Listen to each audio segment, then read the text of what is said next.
Welcome to another episode of Heroic Hotline. We are extremely blessed to have Dick Kernan join us today from the great northeast part of the United States. As you know, we're all about building ministry to men here at Heroic Men, and Dick has been at it for a while. Dick, welcome to the Heroic Hotline. Great to be with you. So tell us a bit about your journey for ministry to men. All right. So in the 1980s, our founder of Men of St. Joseph, Father Mark Montmany, held retreats for Catholic men who'd been involved with Catholic renewal. So for many years, we had all become friends at this annual gathering from all over New Hampshire. So when I was working in the Diocese of Manchester in the early 90s, I had just graduated from Franciscan University. And at that time, the Promise Keepers movement was coming along. And a lot of guys said, let's get involved with the Promise Keepers. And so at that time, we started a Catholic men's ministry called Men of St. Joseph, where we were living out our faith in a Catholic context, but in fellowship with Promise Keepers. Okay. And because we had relationships for many years with all these guys, in 1 year, we had 30 groups established all at once. Wow. So from there, we were pretty much just continuing at that time. But some of the bishops of New England heard about what we were doing, and they asked, could we spread this to the other dioceses of New England, where there's 10 other dioceses. And so for 3 years, we held the New England Catholic Men's Conference, and men's ministry was established in Worcester, Boston, Providence, Rhode Island, especially because I work with Don Turbot, and he and I together are the Region 1 co-leaders to this day. So Don started to take Men of St. Joseph to internationally because he worked with Ralph Martin in Renewal Ministries International. Mm-hmm. And so at about that time, some may remember the Stand in the Gap that was held in Washington, D.C. with 1 million men. And Mike Timmis was the Catholic representative of that Stand in the Gap. And anyway, that's how we get started in those days. And I was from 2003 to 2018, I was working for Alpha New England after starting it in the Diocese of Manchester. And in 2007, I met a guy through our North American director, Dave Nodar, introduced me to a guy in Uganda who wanted Catholic discipleship materials. And they said, oh, Dick is really passionate about disciple making, and he's very involved in that. So I got connected to Paul Kataramu in 2007. And so one more thing to say about the start of it, we held it. There was a conference held at Franciscan University, and Promise Keepers speakers came and helped start Catholic men's ministry there at that time. So there were 8 of us from different parts of the country, including Morris Blumberg, who was the first leader of, he was taking care of the resources. He was out of Baltimore. So there were 8 of us that started this first effort at a national connection. And Bill Moyer recently told me the rest of the story that I didn't know about that happened from that starting point. And so it, as we know now, it's spread across the United States and Canada through the... And Steve Wood was involved with yes at the same time, and that's where he broke off when they wanted the Sola Fide thing signed, and he couldn't do it, so he started St. Joseph Covenant Keepers. Okay. Probably around that same time, it sounds like. And he was a speaker at that conference. Okay. Yes. So those are how I get started. In 2018, after my 15 years with Alpha, I returned to working with Catholic men in New Hampshire, and then I got connected to the Catholic Men's Leadership Alliance again, and that's how Don and I are now overseeing New England. But in 2016, Don invited me to Eastern Europe. So I went with him to 5 countries in Eastern Europe at that time. And then he and I went in 2023. That was my second trip to Uganda. And I just came back from Uganda 2 weeks ago. Wow.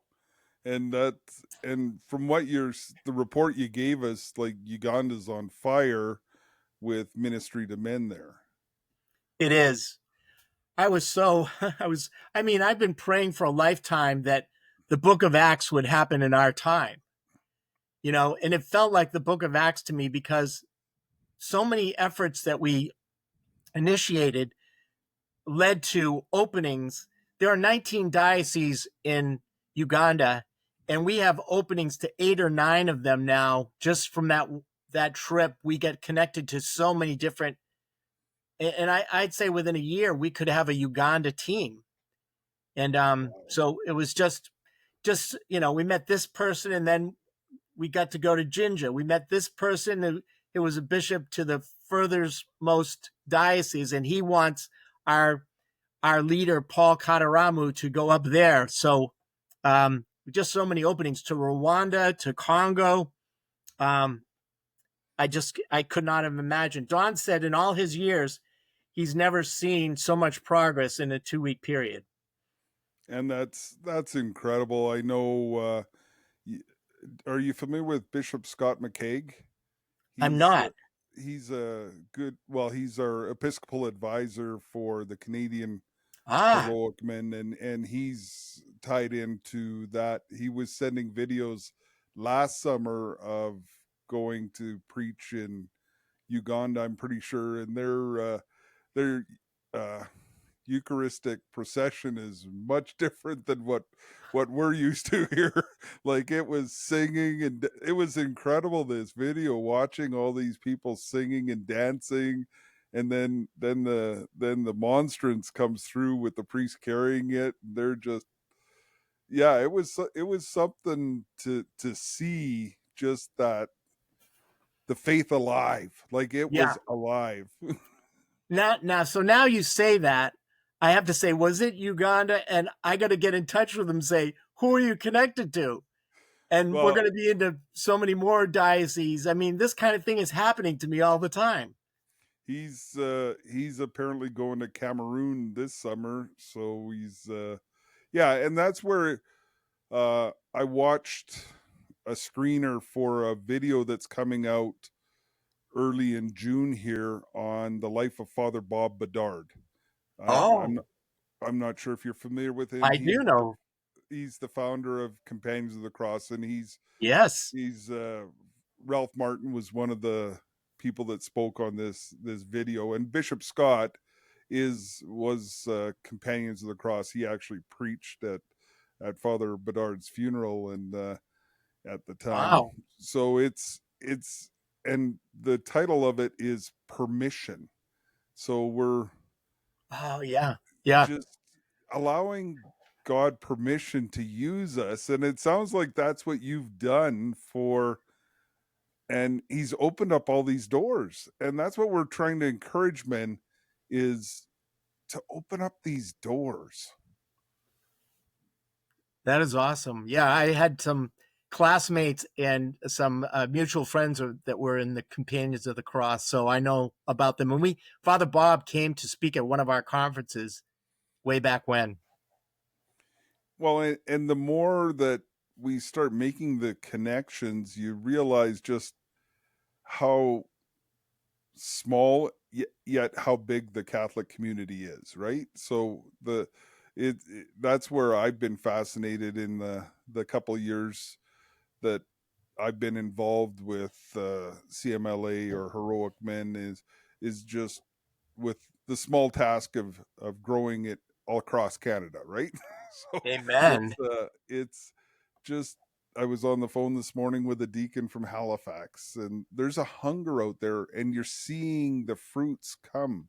So this is exciting for, well, especially for you, sharing that we're not talking about a couple parishes in New Hampshire. We're talking about, it seems to be exploding. I cannot keep up with it. And I'm thinking of when the Lord said to Peter, throw the nets on the other side, and he had such a great catch, and he said, go away from me, Lord, I'm a sinful man. I think he was saying, my life is going to change more than I expected. So I think that's the feeling that I have, is that I don't think my life is going to be the same, because I've already committed 20% of my time out of my regular 50 hours of ministry. I committed 20% to this, but I expect it'll be 33% or even 50% in the future. Don was on the mission field 100 days a year. So I feel like this is going to change my life. Well, and that's where, like, I know, so up in Canada, uh, God Squad Canada Society is the charity behind Heroic Men, as we try to grow, and Ah, we're having a retreat next week with the board, just to try and listen to the Holy Spirit and discern where do you spend the time, because there's only so much of it, and where is God calling us to focus. uh, I was at the Jordan Peterson We Who Wrestle with God talk here in Calgary earlier in the year, and he goes, your path is where you aim. So it's we need to keep focused on where God's calling us, and because it's easy to get distracted, as it were. So how do you do that with your ministry to men locally? Do you have support there with leaders, or? yeah. In our diocese of Manchester, New Hampshire, we have 30 of 90 parishes have our Men of St. Joseph groups, and we're starting to do some new things of collaborating with Knights of Columbus in their core, and That Man Is You. So we are starting to get connected in some new ways, but we would like to reach half or more of the parishes eventually. But that's what we're doing in New Hampshire, and then in the 11 dioceses in New England, Don and I are working with the other guys. Some are just doing conferences, and we're encouraging them to establish ongoing ministries. So that's what things are looking like here, and because these other efforts are so fruitful. When I went to the Rome conference that we had in November 2024, praying about, should I be involved in the international mission, the global mission of Men of St. Joseph? And when I was there, I felt clearly called to be involved in this mission, and I joined the core team with Don and a guy from Poland and Bill Moyer and the Archbishop of Latvia. So our core team, and they said, why don't you take Africa, Dick? There's 1 billion uh, people in Africa, right? So I had been working, since 2007 with Paul Kataramu. And so that's where, Don and I were going back on this missions trip. And just so much progress is being made in, like I said, so many openings, that started years ago. Just with Paul, he was at the time 25 years old, and he was overseeing a school of orphans and poor children, 300 of them at 25 years old. And he was the one who wanted discipleship materials. So all these years I've been working with him, and he has been initiating discipleship training in his diocese. He's very trusted, and for several years he's been doing this. And so now we're at gatherings. One parish there called Trinity Parish in Jarumba, they had 450 men in 2023 at our conference. Now they have 730 men in their group in this parish, in this remote area. And they, on the Feast of St. Joseph, the worker, they had 4,000 people, men, women, and children, at this day. With 5 bishops came to this gathering in Jarumba, this place wow. on the foothills of So 4,000 people are there, and I've got my my phone to show people. I'm not making it up. I show them that when they come with the offering, they come with chickens, live chickens. The women have watermelon balanced on their head. They dance. They dance in a line to drop these things off. Going. It's just beyond. So anyway, when we see these things happening, we're just amazed. And these bishops are inviting us to their diocese, and they need this everywhere because their men are not responsible, and they're not committed in marriages. They have very irregular marriages, and so for them to become responsible, like Saint Joseph, husband, father, worker, protector of the family, protector of the church, they desperately need that in Uganda culture. So the bishops know that, and they want this everywhere for their men. So just to give you an idea, I met Joseph Mwangi um, at the Boston Catholic Men's Conference through a connection, and he's from Kenya. And I said, "What's happening in Kenya?" He said, "We started Catholic Men's Ministry 45 years ago, and every single parish and every diocese has their Catholic Men's Association focused on being like Saint Joseph in the entire country of Kenya." I'm going, "You got to be kidding me." And we're trying to reach every country. That country's reached, and now they are an example to all of us. And so when we do come across a group, we say the first thing is, well, our mission is the spiritual mission. Are you making missionary disciples? Is the first question we ask. The second question is, are you trying to emulate Saint Joseph as husband, father, worker, just man who's the protector of the family? Because we're really focused on Saint Joseph, because that's how Catholic men live as disciples. And then our third thing that we're trying for is a transform life. We have a plan for transform life through 72 hours of a monthly meeting, an annual conference, and an annual retreat. And so those things together we found are the most conducive to transformation. So anyways, that's how we connect with a brand new group. So we don't know enough yet about what's happening in Kenya, but we're thrilled to hear the whole country has, a Catholic Men's Association. That's incredible. And I love that you've gone to St. Joseph. So he's very much been the central part of our ministry here for God Squad Canada Society, because we're not quite as old as you, I don't think. We started in 1998 with Steve Wood doing the first St. Joseph's Covenant Keepers up here. He did one in Edmonton in 97, and they've got a men's group up there that does conferences. We've been encouraging the small men's groups here for a number of years now, I think since 2011. So there's,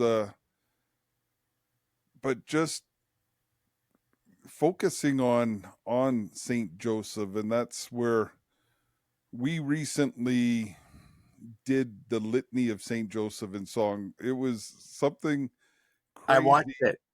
Did you? Yes, And they did. Thank you for sending that link.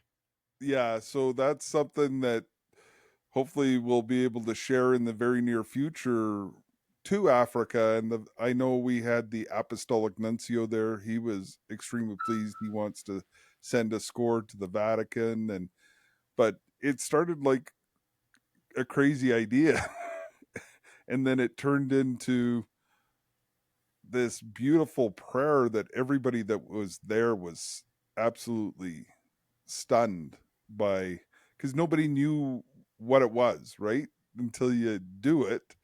And that's what you seem to be doing over and over again, is people don't understand until they take part in it, and then they understand Saint Joseph as that go-to, that solid rock, uh, Yes.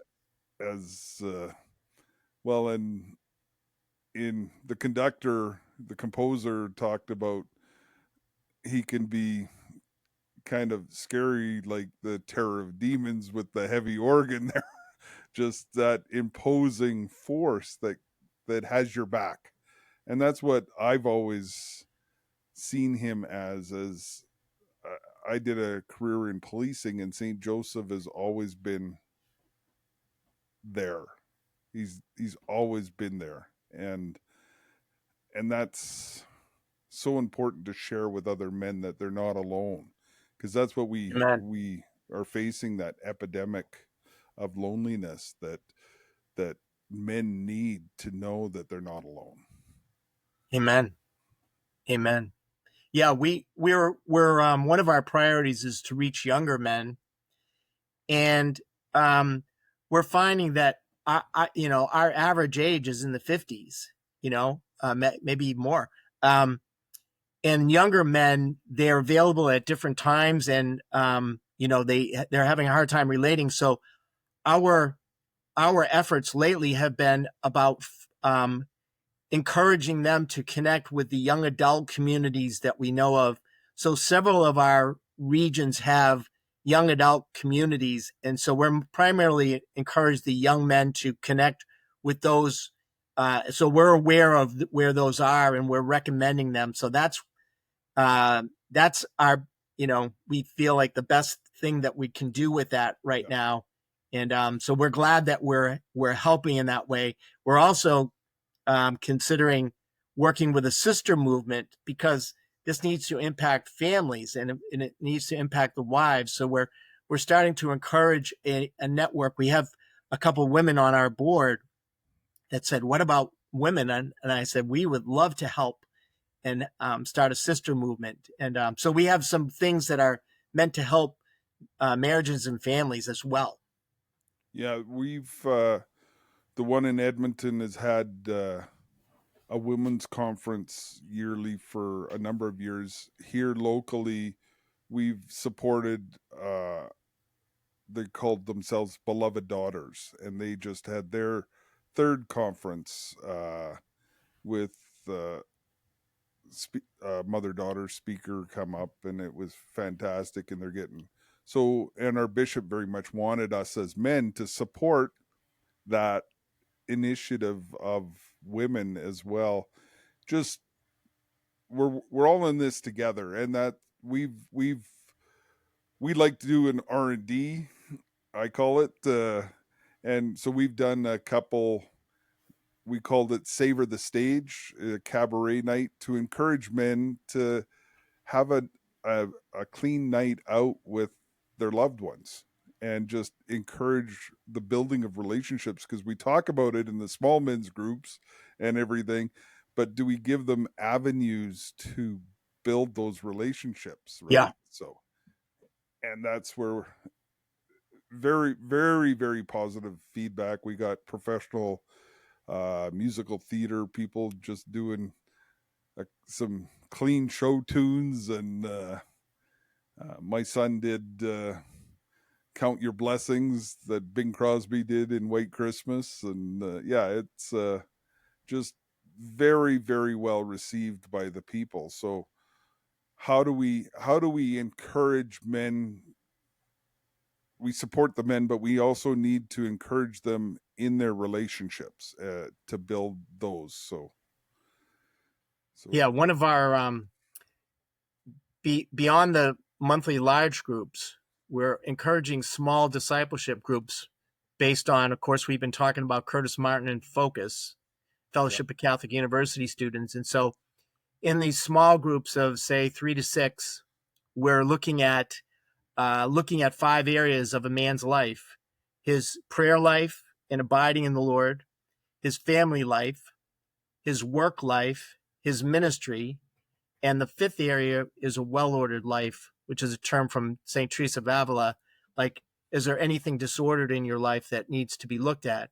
And so we encourage each other to hold to those 4 priorities and seek a well-ordered life. And, so we dive in at a deeper level of accountability in these small discipleship groups, again, just like the focus model, so that we can go deep and we can begin to multiply disciples as that model calls for. So we're working on some new things in that way.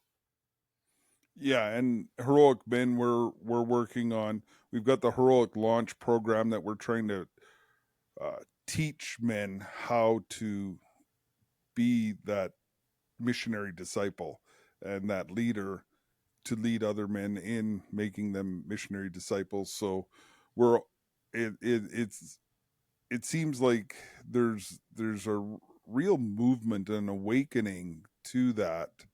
Uh, I, I've been at meetings. I don't know if you've heard of Global 2033, where there's a movement to I have heard.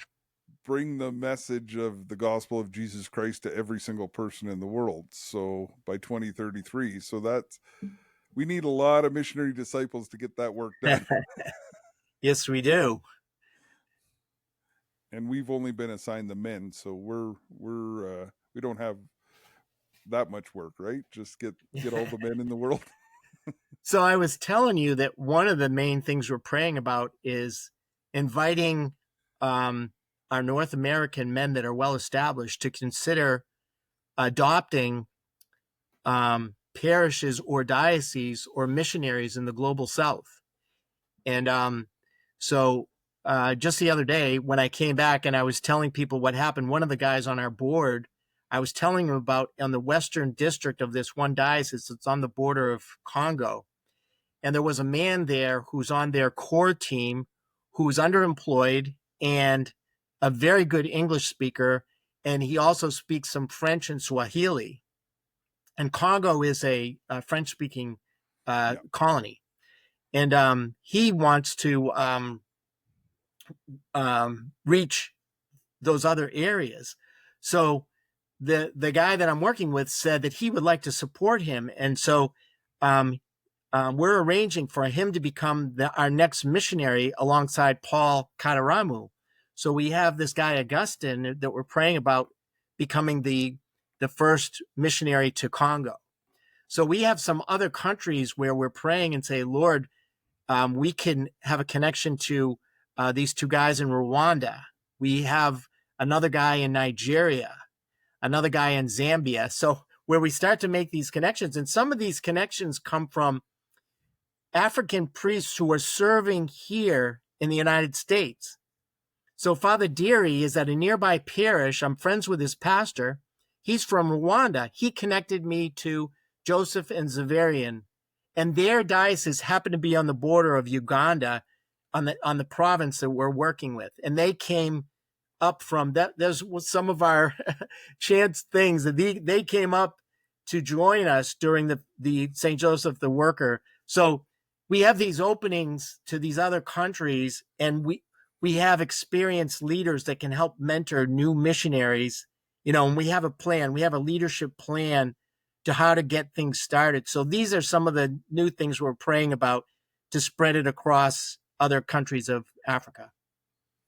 That's so exciting. And yeah, we have a number of Nigerian priests up here. We've got a very good sized Nigerian community here in Calgary. In fact, they were one of the opening acts at that Litany of St. Joseph concert, where they had a 40-person choir for sing. It was pretty impressive. So obviously there's lots of work in the vineyard.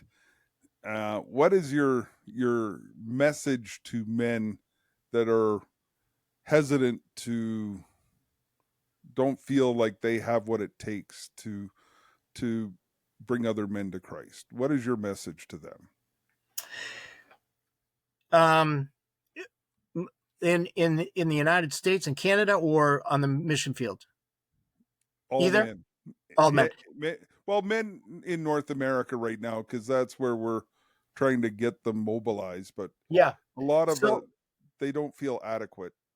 So equipped. I would say that becoming missionary disciples is new for Catholics. And, we've been at it since Vatican II. The decree on the lay apostolate called for this. Pope John Paul II wrote a document to the family, and then he wrote a document on the laity, and Pope Francis wrote The Joy of the Gospel, calling for missionary disciples. So we've been coming along, and it's been mostly in renewal circles, but now it's starting to break out. But I would say that the transformation of men that we spoke of in Men of St. Joseph International, with a retreat, a conference, and regular meetings, that's becoming a community that's experiencing transformation. That's where men can be in a community of transformation, and in those communities they can learn to be missionary disciples. So some of our trainings are to know about the Great Commission to make disciples. What is a disciple? As we talked about Curtis Martin. And then how do you reach your family is your first mission. How do you use your gifts to build up the church? How do you share your faith in everyday life? How can you be a good steward of your time, your talent, and treasure? So all of those are about the Great Commission. So first we've got to experience transformation in community, but then we begin to learn how to do this in everyday life.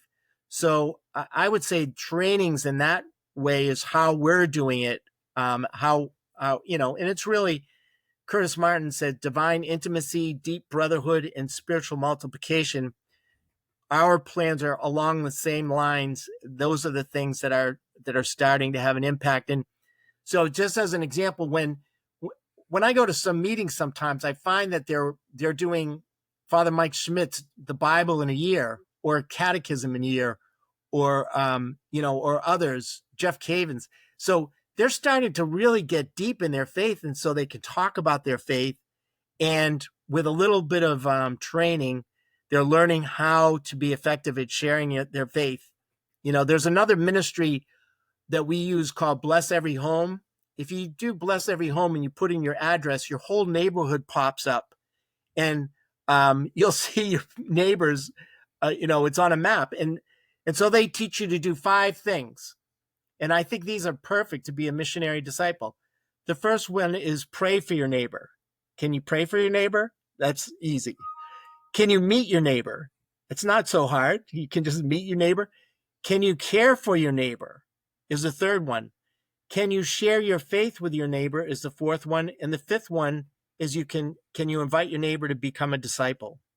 So they break it down into stages, so we're finding that helps men to say, look, just start with one, start praying for them, and then we learn how to engage them, in everyday life in ways that are comfortable. Like when you hear that they're going through trouble, you say, I'll pray for you. Can I pray for you?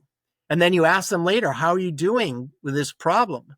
So they know that you care for them, and they're starting to watch your life. Say, these people pray, and so anyway, those are some of the things I would say. And that simple. Is there something we can pray for? We use that on the motorcycle ride when we're out, and it's amazing how much people open up and share their troubles and their burdens for you to pray for. So Dick, I want to thank you for taking the time today to join us on Heroic Hotline. And I want to encourage men out there to get involved, to not be afraid to take that step of learning how to be a missionary disciple. Whether that's just starting with your own family, your neighbor, your coworker, God's calling you to be part of the team that's going out there to share the gospel with all nations. Amen. That was the Great Commission. So thank you again, Dick, and have a great day, and God bless all of you. God bless you too. Thanks so much.